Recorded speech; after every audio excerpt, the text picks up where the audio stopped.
Welcome to TrekTrav. This is Star Trek Strange New World, Season 3, Episode 4, A Space Adventure Hour. Make sure to like, comment, and subscribe, and let's get into this episode. You might be surprised what I say about it.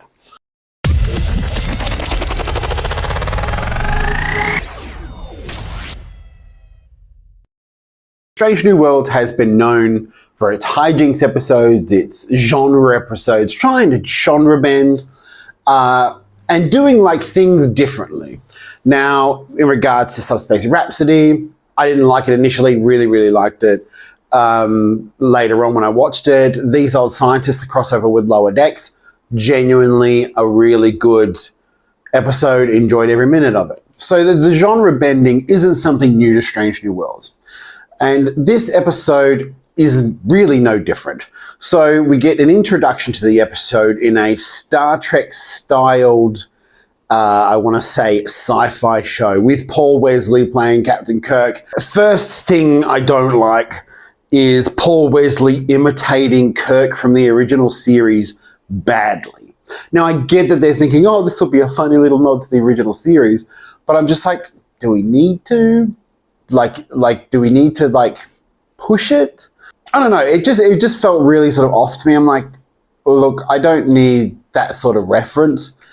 And yeah, I was sort of a bit like, I was like, okay, it's just like an opening thing. And then we get introduced to the main crux of the story. The Enterprise is at a neutron star that's about to collapse. They're studying it, and La'an gets assigned to test out the new recreation room, or the rec room, or as Una says, the holodeck, of which most people, if you've watched Star Trek for a long time, know the TNG introduced the holodeck in the sense that it was the first time it appeared in live action. Because if you'd watched the animated series, of which I'm watching now, earlier in the week, check it out, they introduced the rec room or the holodeck in the animated series. Now, it is not uncommon for Star Trek, particularly new Star Trek, to take elements from the animated series and use them. So La'an gets put on a mission to test the holodeck's capabilities and how it will handle sort of a struggle. So she decides to base it on a novel that she was read when she was a child, and we immediately get set into a 1950s, probably a 1960s setting. We get all of the characters are based on the transporters, the transporter signals of the crew, so they all look like our crew. Fine, great, super. We do get a little bit of Spock is still learning to dance, and La'an is still giving him eyes. And I'm a bit like, oh, they are going to go with this. Fine. La'an looking at Spock, completely good. So we get into the holodeck, and it looks like the TNG era holodeck. And I don't mind that. I like that it took a little bit longer to load the holodeck. I don't mind that. Scotty is the one, because obviously Palia's disappeared again, contract obviously for a couple of episodes a season. But Scotty is looking after the holodeck and also the ship. He's the one running everything. He sort of doesn't want anyone to help him. He just wants to handle everything on his own. He doesn't work well with other people. And we see that. Una sort of says to him, look, if you need help, I'm here. And super. La'an is in the holodeck. She's talking to...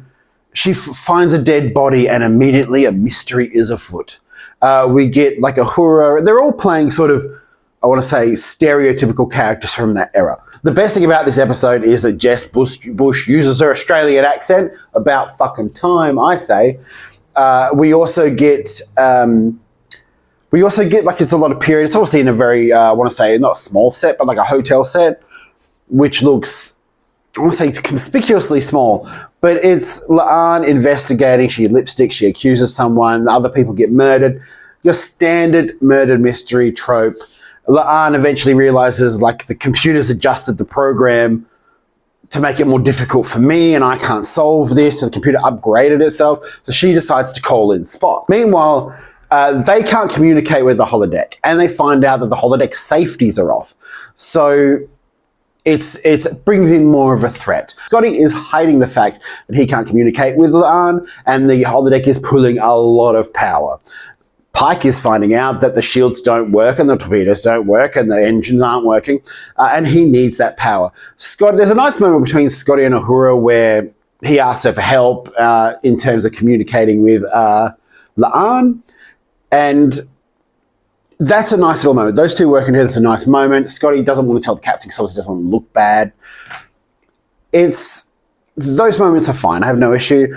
Scotty manages to get a little bit of energy so that Ortegas can get the ship out of the way of a gamma ray burst, which is fine. Ortegas, they also mentioned that Ortegas has been off duty and they need to bring her back just in case things go wrong in this.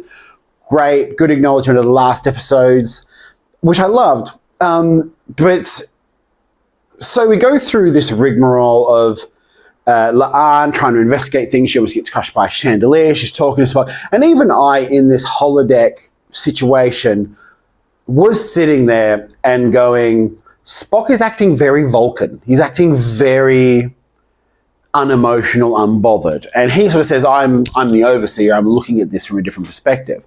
La'an gets hit by a piece of the chandelier. That's how they discover that the safeties are off. Then towards the end of the episode, Anson Mount's creator of this fake sci-fi show sort of explains things and then accidentally shoots Spock.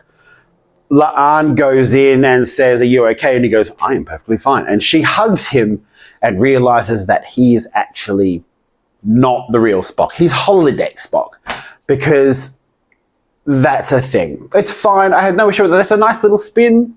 They manage to solve the problem. She completes the mission for finding the murderer, and the murderer turns out to be hologram Spock, which is okay. I get it. Good job. When did Spock murder the first dude? Before he walked into the hologram, I suppose. Anyway, it's not lost on me what they're trying to do. The end of the episode is obviously them. The end of the episode is them sort of dealing with everything, and Una gives Scotty a big talk about how we are some of the greatest people in Starfleet. We ask people for help. It's a strength, not a weakness.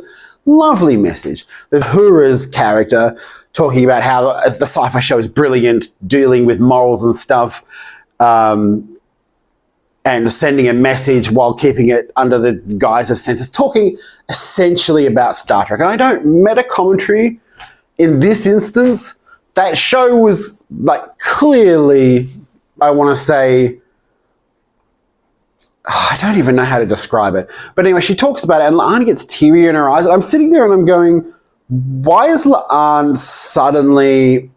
we'll talk about this after. So the very end of the episode is La'an and Spock dancing, talking about moments they've had, and then they smoochity-dooch-dooch. And I went, please, no, kill me now. Mainly because I don't want Spock in another freaking relationship.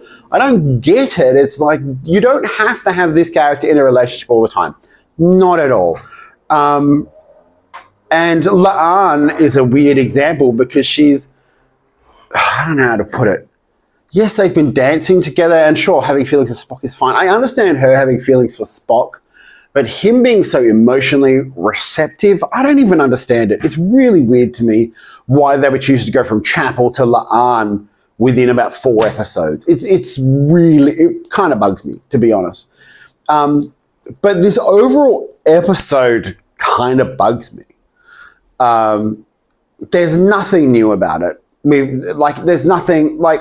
The holodeck is primarily a TNG era thing. I can sort of understand them bringing it back because the rec room was in the animated series. That sort of doesn't bother me. The end of the episode, they decide that holodecks aren't good for starships, so they should be sent to star bases. Sure, we'll go with that.